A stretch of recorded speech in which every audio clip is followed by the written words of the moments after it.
Ini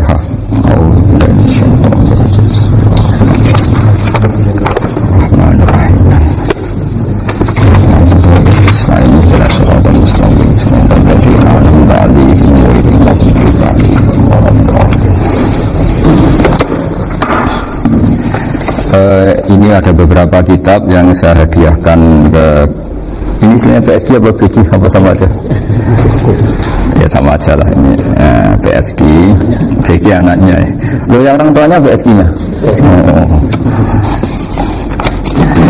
Jadi begini ya, tadi saya rembukan sama Pak Arifin musyawarah bahwa memang yang harus hidup itu ilmu. Ad-dunya mal'unun wa fiha illa aliman aw muta'alliman wa mawalahu. Ada yang illa zikrullah wa mawalahu aw aliman aw muta'alliman. Jadi dunia ini semuanya terlaknat, seluruh isinya dunia ini terlaknat kecuali orang yang alim, kecuali orang yang belajar atau yang dekat-dekat situ. Nah, kenapa terlaknat? Itu ibarat kita orang Indonesia nggak tahu kalau Pak Jokowi itu presiden, itu kan ngawur sekali. Masa orang Indonesia nggak tahu kalau Pak Jokowi presiden? Kita hidup di PSG nggak tahu kalau pendirinya misalnya Pak Kures Habib Ali, nggak tahu kalau ustadznya Pak Arifin, Pak Wafa, itu kan ngawur sekali. Andai kan tidak ada pelajaran, maka kita nggak tahu kalau Tuhan kita Allah itu kan ngawur sekali, nempat di buminya, makan rezekinya, kita menikmati fasilitasnya, tapi nggak tahu yang punya. Nah, sehingga di sini kadang orang-orang humanis protes, masa orang-orang kafir yang amal nggak diterima Allah, agama ini kok kayak sadis. Sebetulnya bukan gitu cara pandang. Bagaimana diterima sementara mengamalkan harta yang tidak miliknya? Itu kan ibarat saya punya uang 1 miliar, terus disedekahkan Pak Wafa ke Pak Arifin, terus dia bilang ini dari saya, tolong diterima. Pak Arifin bilang makasih, dunia ini mbahmu, kan gitu kira-kira.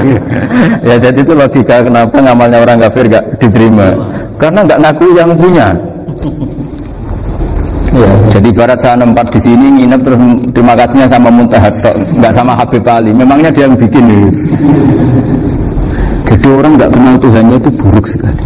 Mal'un. Nah, bisa kenal Tuhannya dimulai dari mana? Illa aliman au muta'aliman. Itu harus proses belajar mengajar. Mau tidak mau. Makanya setiap ilmu, makanya saya tadi rembukan sama Pak Arifin, semuanya harus atas nama ilmu. Ibadah itu nomor 2, akhlak nomor 2, semuanya nomor 1 itu ilmu. Sekali ilmu ini hilang maka semuanya hilang. Makanya di Quran dimulai Iqra bismi rabbikal ladzi khalaq. Termasuk sifat Allah Ta'ala yang awal-awal dikenalkan apa? Iqra wa rabbukal. Ketika Allah mensifati dirinya akram, alladzi 'allama. Orang terbaik, paling akram, paling karim, paling dermawan adalah zat sing alama, mengajarkan. Makanya kata Nabi, tidak ada sedekah sebaik kalimah yang ditemukan orang muslim, dan kalimah itu kalimah bijak kemudian diajarkan ke muslim yang lain. Itu disebut afdhalus sedekah. Karena ini mengawal Islam. Jadi saya alhamdulillah semenjak kenal jenengan semua, entah berapa kitab saya selalu bawa ke sini supaya hubungan kita ini bil ilmi. Ya, karena hari Sajaratul Ma'arif beberapa kali saya baca, ini tak ijazah kitab Bajuri ya, sarahnya Fathul Qorib. Ini dikarang oleh Riftal Al-Azhar di eranya, termasuk Syekhul Azhar, Imam Bajuri, Imam Bajuri. Nah, di sini saya ingin terangkan kitab Zabaih tentang, ya didengerin saja kalau nggak bawa kitab ini, yang takrib sama sarah, supaya sampean tahu kenapa harus ada sarah. Ya, saya ulang lagi, kenapa harus ada apa? Sarah. Sarah itu penjelas. Karena kelemahannya matan apapun sempurnanya, seorang lagi kelemahannya matan apapun sempurnanya itu pasti ya nggak sempurna, namanya manusia. Dan tidak sempurna ini menjadikan kadang salah paham, sehingga mau tidak mau harus ada apa? Sarah. Jadi misalnya begini ya, di matan misalnya diterangkan zaman matan. Penyembelian itu harus pakai bismillah. Kalimat harus ini harus dengan arti taruhan sah tidak sah, apa harus sebagai etika, apa harus sebagai supaya kebiasaan baik ini bertahan. Saya ulang lagi ya, misalnya Pak Arifin dawuh teng jenengan cung nyembelih sithik kudu maca bismillah. Kalau kamu memotong hewan harus baca bismillah. Kata harus itu apa artinya syarat sah? Sehingga kalau tidak baca tidak sah. Apa keharusan dalam makna etikanya harus baca bismillah. Jadi urusannya hanya apa? Etika atau afdoliyah. Atau kita tidak ingin kultur baca bismillah itu hilang, sehingga barang tidak wajib pun kita wajibkan supaya kultur baca bismillah itu tidak hilang. Nah, Imam Syafi'i itu milih yang tidak wajib. Itu hanya urusan etika. Sehingga zabihatul muslim meskipun tidak baca bismillah, baik secara sengaja maupun lupa, tetap halal ya, tetap sah, tetap halal. Tapi beberapa ulama mengatakan baca bismillah itu wajib dan menjadi syarat sah. Ya kira-kira karena pamit tadi, yang beri nyawa itu Allah, kok apa yang menghilangkan nggak pamit, sudah menghilangkan nyawanya ayam dimakan lagi. Wah, itu selingkuhannya kan masih marah itu. Selingkuhannya, pacarnya, anaknya, cucunya itu kan marah itu. Tapi kalau pamit yang punya kan ya. Lupa kalau ayam cantik yang pas kamu sembelih itu lanangannya kan mangkel. Kalau kebetulan sudah tua kan terus par-parmu kan itu. Jadi apa? Itu yang tahu Sarah. Seorang lagi yang tahu Sarah, karena ini sudah jelimet, sudah jelimet. Sehingga tidak ada kitab matan yang induk kecuali disarain. Dulu ada kitab namanya Takrib, karangannya Abi Suja. Terus disarai kecil sekali oleh Fathul Qorib, ya, oleh Ibnu Qasim Al-Huzi itu. Terus disarai lagi oleh Bajuri. Jadinya Bajuri itu sudah sarhun ala sarhin warifin, ya, sudah sarhun ala sarhin, bukan sarhun ala matnin tapi sarhun ala sarhin. Ya, kenapa? Memang kita butuh itu. Seulang lagi kita butuh itu. Nah, kenapa butuh? Ya karena mau tidak mau. Seorang lagi mau tidak mau. Karena matan itu seperti itu. Misalnya matan cerita yang dikatakan menyembelih itu apa? Ya nyembelih itu ya nyembelih itu memotong hewan. Terus motongnya dari mana? Kalau kamu motong hewan dari mana coba? Dari belakang atau dari depan? Dari mana? Depan misalnya. Pertanyaannya, ketika dari depan itu paling penting terpotong al-hulkum wal mari misalnya. Yang satu majrur to'am, yang satu majrur ruh, yang gitu, majrur nafas. Tapi andekan dari belakang gimana? Tapi tetap terpotong. Mulai ribet kan? Kalau kubu sebelah kan enak, pokoknya nggak sunnah Rasul seperti itu, nggak mau debat. Tapi kita tidak, cara berpikir tidak gitu. Ini kan status hukumnya halal apa haram ketika ada orang potong hewan dari belakang. Nah, terus kita berdebat kan, mesti berdebat itu mau dibilang haram, nyatanya memenuhi syarat apa tadi pemotongan. Hukumnya kena, amarinya kena. Mau dibilang halal, jangan-jangan pitiknya sudah pingsan, sudah mati karena dogrok-dogrok dari belakang. Nah, itu terus ulama debat, kan mungkin juga, ya kan? Pitiknya sudah setengah kena corona, pingsan terus, ya kan? Sudah pingsan terus digorok. Nah seperti ini mau tidak mau kita harus detail. Detail artinya yang dikatakan menyembelih itu apa? Ya nanti tak bacakan, tak kita berkibajiria sekaligus ijazah untuk jenengan semua. Saya tadi alhamdulillah ketemu Pak Arifin lama, mendikan panjang lebar tentang pentingnya ini. Yang dikatakan menyembelih adalah mematikan hewan yang hidup dengan kaifiyah syariah. Seorang lagi mematikan hewan yang hidup dengan kaifiyah syariah. Nah, kalimat hidup ini mulai masalah. Hidup yang apa? Misalnya ada hewan, saya sering kalau ngaji cerita, ada ayam jago ketandang mobil, ketabrak mobil, kejet-kejet. Enggak kamu sembelih pun 1 menit lagi pasti meninggal. Ini kan hanya koordinasi prosedur saja. Karena prosedur ayam mati harus kejet-kejet, enggak boleh enggak langsung pletes mati, enggak boleh. Nah, pertanyaannya ketika kejet-kejet ini kamu sembelih, itu halal apa enggak? Wong enggak andikan enggak disembelih juga sudah mati. Artinya enggak penyembelihan ini kan enggak memberi kontribusi pematian, tapi enggak ngefek. Makanya terus ada perdebatan. Ada hayatun mustaqirrah, ada hayatun ittirariyah, ada harakatu masbuh. Itu kalau enggak sarah enggak bisa. Lalu pertanyaan nakalnya begini. Saya itu betul pernah ngalamin itu. Wayam jago itu kan mahal, apalagi kalau Bangkok kan. Saya pas jalan-jalan sama anak saya, sama jalan-jalan mau ke pasar itu di pertolongan duar mak. Kusik halal tuh orang, karena tanya orang awam, halal kata saya. Padahal andai kan tidak disembelih ya pasti mati. Suatu saat ada yang mengkonfirmasi lagi. Saya bilang kalau kiai ya tidak pantas makan ayam gitu, tapi kalau kamu tidak kiai ya pantas saja. Daripada rata halal lo geremeng eman kan ribet. Nah sebetulnya itu dalam mazhab Syafi'i itu tidak halal karena dia sudah tidak punya hayatun mustaqirrah. Karena tadi setengah menit lagi atau 1 menit lagi pasti mati. Kan dia belum mati karena koordinasi Israel tetap yang ngambil itu. Tetap kan nggak segampang itu kan, tetap prosedur apa? Jalankan SOP. SOP-nya harus ada. Nggak boleh mati selonang-selonang itu, nggak boleh. Tetap ada SOP kata Warifin ada SOP. Dia kalau sama saya bisa guyon kalau. Nah, tapi misalnya nanti pertanyaan, tapi dalam mazhab Maliki itu diabaikan, hayat mustaqirrah, hayat ittiroriyah, hayat itu diabaikan. Cara berpikir Imam Malik lebih matematis. Kalau nggak disembelih itu matinya berapa menit? 1 menit lagi. Gara-gara disembelih dia mati sekarang. Berarti eksekutornya ya peso itu.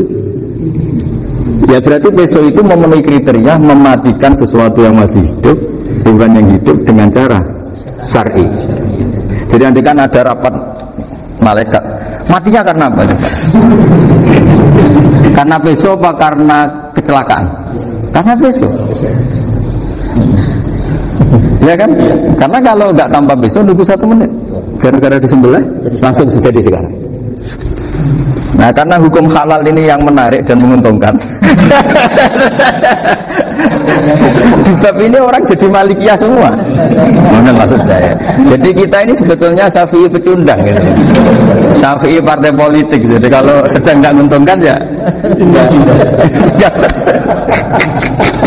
Kata siapa kita Syafi'i banget? Tidak juga itu. Jadi karena tadi ya kalau pada level perdebatan ulama itu ada tadi ya ada seperti itu, ada hayatun mustaqirrah, ada hayatun ittiroriyah, ada harokatul matbuh. Jadi tak baca ya, supaya dapat barokahnya ulama ya. Jadi tak baca redaksinya ini di halaman, terus kitab ini saya tinggal sebagai amal saya, keluarga saya, sebagai penghormatan saya sama Habib Ali, Habib Qures, Habib Hussein, semuanya Pak Arifin. Bismillahirrahmanirrahim. Wa'lam, ini halaman 562. Ikutnya bab Kitab Ahkamis Syaiti wa Dzalabai. Ya, jadi nanti yang mungkin kalau beda halaman cari di babnya apa? Kalau beda halaman cari di babnya. Karena kadang beda halaman warifnya. Kalau cetak sekarang enggak. Potong beda juz pun. Kayak Ikhya sekarang tuh sampai 6 juz. Zaman kita ngaji kan 4 ya. Orang udah 6, udah ribet cetakan sekarang ya. Di atas ada 10. Apa Ikhya itu? Ikhya biar. Iya biasa. Karena ngerti ya zaman akhir paling sudah agak buta umum. Saya tuh dulu punya guru terakhum sudah sepuh. Itu baca gini nggak bisa Pak. Jadi kalau di kelas harus dituliskan pakai spidol. Mulang menjadi abidin. Sudah sepuh sih. Kalau ngajar itu nggak bisa jalan nggak pakai beca. Itu yang nulis agak kurang ajar. Nulis CDE jadi pebar. Jadi kadang itu apa itu? Beliau masih semangat, tulisannya habis. Loh kok sentak dong? Terus, ya wes nulisnya. Jadi nulisnya di HVS baru. Cepat selesai. Iya. Nah kalau beliau pakai kitab sudah enggak berso itu. Anak-anak wah nulis sidik benang ber. Saya ulang lagi ya. Jadi yang mau saya baca tadi itu logika fikih ya. Fikih itu berpikir ya. Di mana-mana namanya menyembelih itu apa? Dari hidup dimatikan dengan kaifiyah syariah. Kaifiyah syariahnya tidak boleh kamu nyontohkan harus disembelih, keliru juga. Karena untuk hewan yang berot atau hewan liar cukup dipanah asal ma'an harad dama yang bisa mengalirkan apa? Darah.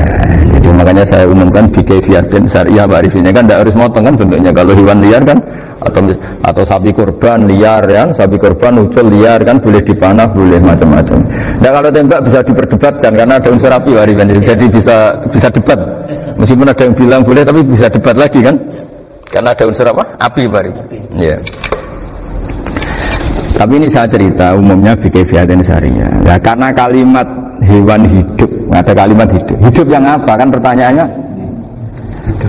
Hidup yang sudah kejet-kejet, misalnya sudah koma, sudah kena corona, disentak istrinya itu. Apalagi ayamnya menyaksikan pasangannya diselingkuhi, wah itu sudah stroke itu dia. Nah itu.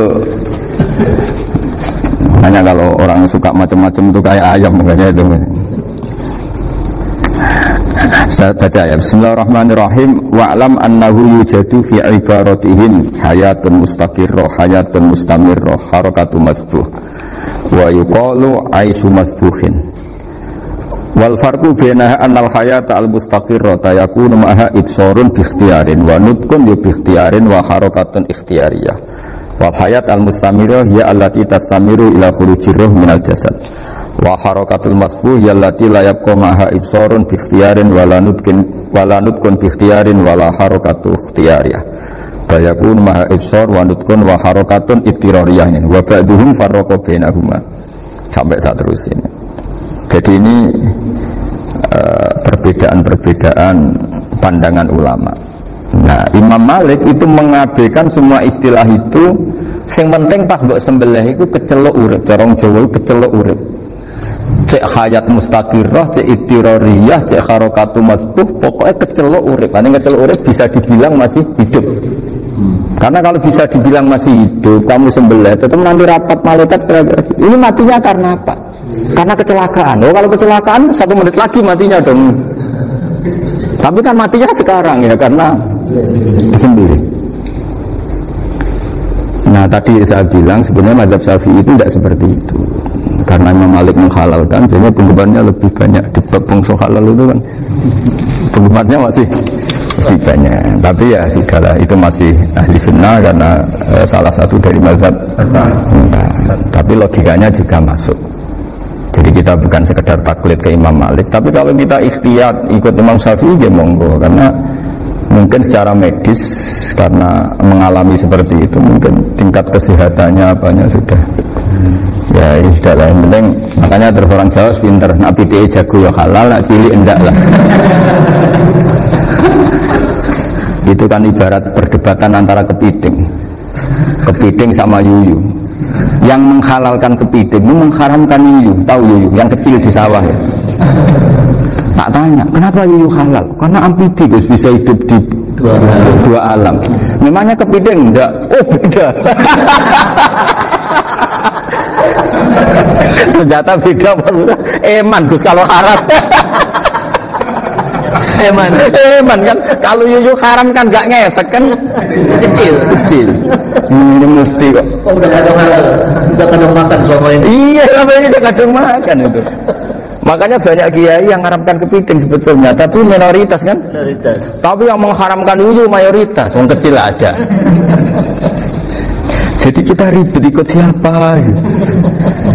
Kata siapa? Ahli fikih gak mikir untung rugi.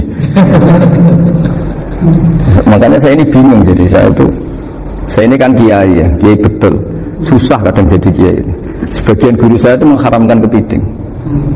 Nah, kalau kayak dolan di daerah Yono, Mas Nafis daerah itu, penghormatan tertinggi santri itu kalau nyugoi kiainya kepiting, karena itu makanan termahal. Bingung kan dia? Mau tidak makan itu kayaknya dipersiapkan betul baru kan? Ada effort ya. Warna nyari yang mahal kan? Mau makan itu sebagian guru kita mengharamkan. Akhirnya ya ada darurat tadi. Makan sekadarnya. Kalau saya habis 3 pasti israf.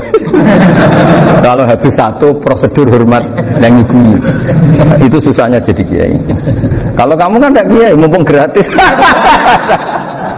Enaknya gak jadi kiai kan itu masalah. Pertimbangannya mumpung gratis. Sudah gitu masih mun dibutuh mawon, makai dibutuh mawon. Oh digawanan. Tapi sebetulnya ada sisi naif dari yang bilang halal tadi. Ketika yang bilang naif itu versinya, tapi ya nggak apa-apa, semoga dimaafkan Allah. Naifnya tadi, tapi saya tidak tapi itu masalah khilafiyah ya. Semoga yang mengatakan halal juga benar, karena punya perhitungan iman tadi. Tapi yang bilang halal itu tak tanya, ini itu halal apa haram? Intinya jawab haram semua. Ini bahasa Indonesia nggak ada kayaknya. Nggak tahu juga saya. Teman-teman paham tapi yang kecil itu. Itu kalau diharamkan nggak ada yang protes ya?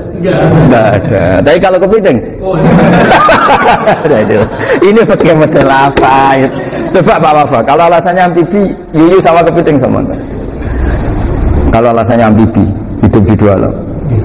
Sama-sama. Kenapa kepiting jadi halal? Lebih bernilai. Ini juga mufti model baru. Yang menghalalkan. Iya makanya itu. Dan jadi kayak tadi ayam jago tadi orangnya tak tanya akhirnya. Andekan yang kecelakaan itu ayam kecil. Kamu tanya saya enggak? Ya enggak, terus langsung tak buang. Kan langsung dibuang. Berhubung ayam besar. Eman kan. Tapi nurani aja sebetulnya protes. Membelah koket-koket. Kadang kan apa kejat-kejat itu sudah tunggu SOP jawabannya. Ya tapi apapun itu ini ilmu harus didengar ya supaya sampean tahu ya, ada hayat mustaqirroh, ada hayat mustamirroh, ada hayat ittiroriyah, paling enggak kita ngerti lah. Karena nanti di bab B, ya ingin saya di bab B itu ya nanti nggak sahnya karena apa? Tidak mutamawal. Misalnya saya punya utang sama Pak Arifin ayam jago, tak bayar dengan jago yang mengalami kehidupan sudah seperti itu, kan tidak sah. Meskipun itu hidup tapi sudah tidak hayat yang mustamir, tidak normal. Jadi ilmu itu apapun tidak cocok kita karena beda mazhab misalnya, tetap sebagai apa? Ilmu. Jadi jangan pernah anti ilmu meskipun kita tidak cocok. Dulu saya itu heran sama Abu Hanifah karena membolehkan merujuk wakaf. Wakaf itu kan nggak boleh ditarik kembali dalam mazhab Syafi'i dan hampir semua ulama bilang gitu. Tapi kalau kata Abu Hanifah, jika nazir yang nerima itu tidak sesuai rencana kita, keinginan kita, itu boleh narik kembali. Fa innal waqfa atiyatun mahdhah, kata beliau, wakaf itu ya pemberian normal saja. Suatu saat ada peristiwa gini Pak Arifin ya, ada orang kaya raya mewakafkan tanah, terus senilai kalau nggak salah itu 60 miliar. Singkat cerita beliau bermain apa gitu, bisnis apa itu bangkrut, kemudian itu belum disertifikatkan wakaf, kemudian nggak ada yang disawang Coro-Jowo, nggak ada yang dilihat, terus mau dibeli sama menurut saya sama yang mau beli yang mampu itu non muslim. Singkat cerita ada orang kaya muslim yang mau beli itu, tapi ada problem karena itu wakaf. Tapi kalau nggak dibeli itu malah dibeli non muslim. Tanya saya jawab nggak apa-apa dibeli saja, ikuti mazhab Abu Hanifah. Karena kalau mazhab Syafi'i itu nggak sah semua pembeliannya. Tapi apa artinya mazhab kalau kita berpikir nggak sah, tapi yang jual melakukan? Nah itu yang nggak dipikirkan oleh orang-orang fikih yang di Menara Gading. Apa gunanya kita bilang nggak sah, tapi yang punya tanah tadi tetap menjual karena tidak mengindahkan hukum itu. Mau apa? Makanya saya bilang bagi ini tentang Gus itu nggak ada kaulnya dalam mazhab Syafi'i. Saya bilang kamu mengharamkan itu tidak ada gunanya karena itu tetap dilakukan. Jadi kita pertimbangannya tidak itu, daripada dikuasai situ mendingan kita. Nah itu sisi-sisi fikih. Makanya ini kita ngaji fikih tidak segampang itu memberi fatwa karena pertimbangannya banyak. Tidak hitam putih gitu maksud saya, ini cerita. Jadi nanti kamu ngerti. Jadi mau apa coba? Itu kan ibarat gini. Hukumnya kita ngajar perempuan itu masalah sebetulnya sekarang karena itu ajnabiyah. Tapi fikih mentoleransi li ajli ta'lim, karena untuk belajar enggak apa-apa. Kalau sudah jadi fakta itu ribet. Dia maunya belajar sama kamu, dan sekali kamu tidak mau belajar ke yang lain yang potensi menyesatkan. Jadi fikihnya bukan masalah nazar lagi, sudah penyelamatan. Ribet kan kalau sudah begitu. Saya punya kenangan yang menurut saya itu harus jadi trauma. Siapapun harus jadi trauma. Ini cerita sedikit. Ini masih ngaji fikih pertimbangan. Ada orang itu sangat khusyuk, sangat khusyuknya di rumahnya Pak Wafa itu nggak ada TV, nggak ada motor, nggak ada apa saja. Ketika anaknya berkembang agak dewasa, itu pertama naik motor itu ya utang jasa sama kawan-kawannya. Pertama dia melihat nikmati TV ya dari kawan-kawannya, corong Jawa, mbek tanggane lah. Padahal orang tuanya ini protektif justru karena banyak tanggane sing nggak pati Islami lah. Ya mereka orang Islam tapi ya nggak sholat, nggak apa. Singkat cerita orang tuanya ini datang ke rumah sana nangis mereka. Gus, sekarang saya ikrar bahwa mazhab Abah jenengan Ki Nur Salim, bapak saya itu mazhab jenengan itu lebih hebat imam mazhab kula. Nangis dia. Dulu saya itu agak menyalahkan Ki Nur Salim jenengan karena longgar di rumah ada TV, ada motor. Terus dia cerita. Nah karena anaknya ini pertama bisa naik motor, untuk anak ABG ini kan jasa yang luar biasa. Karena dia butuh sekali bisa naik motor di pinjemin. Akhirnya hasil anaknya ini yang saya merantau ke Jakarta kemana? Hanya lam yusalli wa lam yasum. Padahal anaknya ya dia kamu. Terus tak ceritanya. Akhirnya dia tanya, kenapa sih Gus jenengan sama Abah kok longgar gitu sama anak? Terus tak ceritanya gini Pak Arifin. Menurut ilmu al-insan abdul ihsan, manusia itu budaknya kebaikan. Karena utang jasanya sama anak ini, ya dia akan anggap anak ini. Sementara kenangannya mbak jenengan mbak amui tidak boleh. Dia baru ngakui ya Gus saya itu hanya khusyuk tapi kurang ilmu. Tadi dia hanya berdasar khusyuk. Bocah kok main dulu TV kan pikirannya hanya gitu. Ini cerita ilmu, saya bukan menjustifikasi manapun, ini kan cerita ilmu hari ini. Jadi semuanya itu ada hitung-hitungannya. Coba kalau kita terlalu stakung be anak pertama naik motor jasanya orang nggak sholat ya, pertama roh TV jasanya orang nggak sholat. Coba terikatnya anak ini sama kita apa sama orang itu? Sama orang itu. Bayangkan kalau umur ABG, kalau umur sak pari pun Pak Wafa ini nafsu astagfirullah. Ayo gue cok tua nome orang. Gaya tok, barang tua ada khusus gaya tok. Pastinya nome bodoh. Ya saya sama semua. Cuma saya akan lebih jujur dari biasa. Jadi orang itu harus ngitung gitu. Itu kenapa Mbah Mun itu kayak alim alama. Setahu saya dalamnya ada TV. Putra-putra ini lihat TV.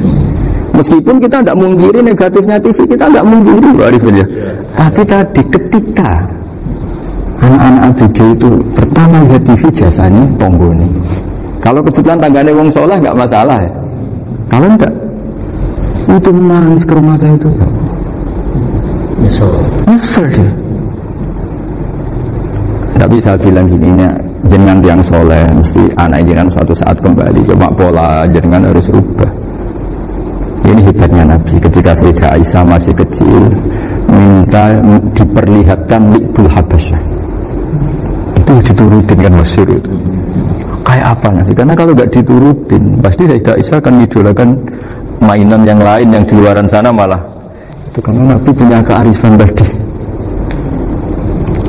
Jadi ini kan ilmu, lagi-lagi ilmu. Jadi yang semua itu harus baca dengan ilmu. Makanya kata Nabi, ad-dunya mal'unatun mal'unun fiha illa dzikrawah wa ma'alahu aw aliman aw muta'alliman. Karena dunia ini hanya bisa dibaca dengan ilmu. Yang diridai Allah maksudnya hanya bisa saya itu banyak kenal menteri, kenal pejabat. Tapi saya tidak pernah melihat itu sebagai pejabat. Melihatnya itu orang yang ingin belajar agama. Karena sekali salah melihat, yang hidup itu tamaknya Pak Arif. Yang hidup kan tamaknya. Saya kenal orang kaya kok melihat kayanya, yang hidup itu tamaknya, yang dapat ini. Tapi kalau melihat itu sebagai hamba Allah yang ingin belajar, insya Allah kita selamat dari tamak. Meskipun kita yang manusia tidak sempurna. Setidaknya ketika dia lomo atau tidak lomo, mengalami template apa tidak ngefek, karena kita melihat ini mau belajar. Tapi kalau kamu didorong tamak, katanya orang kaya ternyata nggak tahu haknya kiai, ribet kan? Ribet. Ya kalau kamu punya santri cantik ya lihat itu sebagai santri kamu. Jangan melihat mau nggak sama saya, kalau enggak ya wah ya ribet kalau gitu. Ini anak-anak muda harus dilatih ikhlas, bahaya ini santri-santri sampean kalau nggak dilatih ikhlas ini bahaya. Karena ini belum punya penggemar pejabat, paling ya anak-anak yang ya tadi ABG. Jadi pada Sarah kembali lagi Sarah itu membicarakan itu detail. Jadi ya makanya kenapa orang mati yang lahir langsung meninggal itu nggak wajib disolati. Alasannya di fikih ya lucu. Karena dikatakan sholat mayit di mana-mana mayit itu sabakohu hayatun. Di mana-mana namanya mati itu terdahului oleh hidup. Nah ini nggak pernah hidup langsung mati. Jadi begitu yang kadang lucu. Ya gitu aja alasannya. Kamu nyolati apa? Mayit. Kenapa kok mayit? Ya mayit itu namanya mayit. Orang mati. Orang mati. Orang mati artinya pernah hidup. Nah itu sarah. Jadi ketika matan hanya cerita wasiktu alladzi lam yastahilla, enggak pernah nangis gawe lam yusalla alaihi. Sarah bilang mergo ora tau urip. Kalau enggak pernah hidup berarti enggak bisa dikatakan mati. Kayak sampean miskin itu kan enggak bisa dikatakan bangkrut. Ya. Ya miskin aja gitu loh. Kan gitu ya. Karena nggak pernah kaya. Kayak Mas Nafi nggak bisa dikatakan, oh itu Qurannya lupa gimana? Nggak pernah hafal. Jadi yang dikatakan lupa itu pernah hafal. Nggak lupa nggak apa? Qurannya lupa, gaya nggak pernah hafal kok bilang apa? Lupa gitu. Nggak boleh Pak Wafa bilang saya ini bangkrut apa? Nggak pernah kaya kok bangkrut. Jadi semua itu ada aturannya itu. Nah itu sarah, lagi-lagi sarah. Jadi bahkan banyak yang sarhun ala sarhin. Jadi kayak kitab takrib itu disarai Fathul Qorib. Jadi Fathul Qorib itu sudah sarah. Disarai lagi Bajuri. Nah, itu termasuk cerita itu ya, cerita-cerita. Kalau baca Bismillahirrahmanirrahim. Ya, wa yakunu qad umma dzukira daf'atan wahidatan la fi daf'ataini islam tujad al hayat al mustaqira inda daf'atis saniyah amma idza wujidat al hayat al mustaqira daf'as saniyah fayakhilu al masbuhu aidan fasartu wujudul hayat al mustaqira fi ibtida'il waqti akhir marrah wa makharu dzalika inda tulil fasli wa illa fala rafa'a sikina wa ada fawran aw alqaha liqaniyaka latan wa akhadha ghayraha fawran aw saqatat minhu wa akhadha ghayraha halan aw qallaba wa qata'a biyama bagi hal al-masbuh. Jadi ini masalah sarah. Sarah itu sudah detail. Misalnya gini, kamu motong ayam. Motong ayam harus sekaligus srek jadi. Jangan sampai nyuwun sewu 2 kali. Jangan-jangan misalnya gini, ayam tak potong pas ke kiri separuh. Ya, ke kiri separuh apa hulkumnya. Pak Arifin datang, Assalamualaikum Pak, waalaikumsalam, terus santai jagungan dulu. Jagungan sampai besoknya itu enggak meneruskan. Bareng-bareng malah salam, ingat lagi ayam saya ini. Ketika saya meneruskan ini, potensi ayam ini sudah mati atau sudah hidup yang ini masih mazhab Syafi'i itu ya. Atau sudah hidup yang sudah tidak normal. Artinya apa? Penyembelian kedua yang mengeksekusi tadi semua mengeksekusi barang mati. Yang penyembelian pertama tidak bisa dikatakan penyembelian karena tidak sampai mati. Penyembelian kedua berstatus setengah mati. Nah, kalau seperti itu maka haram. Nah, kecuali itu dilakukan secara fauron. Fauron dicontohkan menyembelih ternyata pesunya kedul terus ngambil yang lain, tapi fauron langsung atau terjatuh ngambil langsung. Ya, itu boleh karena ditoleransi. Tapi kalau kalam ajnabi kata tadi mohon Bapak Arifin. Sebetulnya Pak Arifin alhamdulillah sih. Macam itu mau rawuh. Cari ayamnya asem mana. Ini harus sebar. Ini orang ngapur. Jadi, lah itu sarah. Bicara sampai detail itu sarah. Jadi ada sekian kemungkinan. Jadi ya, jadi masuk yang diandaikan apa? Nah, hayat mustaqirah itu batasnya yakunu maha ibsorun bi ikhtiyarin wa nutkun bi ikhtiyarin wa harakatun ikhtiyariyah. Hayat mustaqirah itu kalau dia betok-betok itu ya karena karepnya. Maksudnya gini, gamane cara roh pitik wedok engkek yo cek karepe dhewe. Cara dia melihat peso itu karepe ya masih lari. Jadi misalnya ada ayam. Ayam kita sembelih baru luka sedikit. Belum sampai andekan dibiarin ya mungkin suatu saat sembuh, luka. Terus melihat kamu lari ketakutan karena kamu dianggap gladiator, killer lah. Nah itu berarti punya hayat mustaqirah. Tapi sudah kalau kamu sembelih karek ngeriwit, roh kue serawedi, ya kan? Mau demo ya sudah nggak berkutik, ya dia berarti tidak punya hayat mustaqirah gitu. Ya batasannya itu joro. Nah. Dalam mazhab Syafi'i, syarat sahnya penyembelihan harus hewan itu punya hayat mustaqirah. Nah ini sarah ya, jadi sarah itu lebih jelimet. Nah makanya kenapa tidak boleh nyembelih pakai yang tumpul Mas Nafis? Takutnya ayamnya itu ngalami dohtoh, otot ditekek. Misalnya sama nyembelih pakai peso tumpul, ini kiri ketek-tek, takut. Dan dia misalnya ayamnya jantungan, roh peso wes setruk kan, udah gitu ketek-tek. Nah itu mati dulu pasti itu. Jadi pas diongok-ongok ini sudah mati. Jadi nanti kalau di akhirat, sebenarnya saya sudah mati, ngawur ya. Wah apalagi nganggo keris naga sosro, wah itu sudah gereng sakti kan diginikan tak sudah mati kan. Makanya bahaya nyembelih pakai keris-keris sakti karena sebelum terpotong sudah mati saking saksinya apa? Keris itu misalnya gitu. Makanya nanti suatu saat ada pertanyaan ini, boleh enggak nyembelih ayam orang yang rainya itu sangat? Wah itu haram, kena. Oh itu mati dulu. Kumisen tatonan apa? Iya kayak algojo. Ayamnya jenis apa? Stroke ya? Jenis penakut.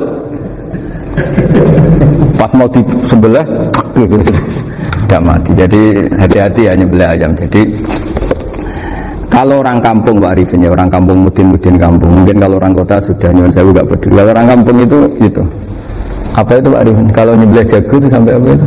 Ilatnya dikeluarin dulu. Oh iya. Apa ini? Iya karena takutnya katanya beberapa yang kaget itu telek apa? Ketelan. Iya ketelan ya. Itu ya ada kearifan gitu, tapi ya terlalu ya menyiksa ayam. Tapi memang potensi katanya Pak Arif. Katanya yang ahli-ahli itu ya. Jadi kalau dia jago ya mau disembelih, saking takutnya itu.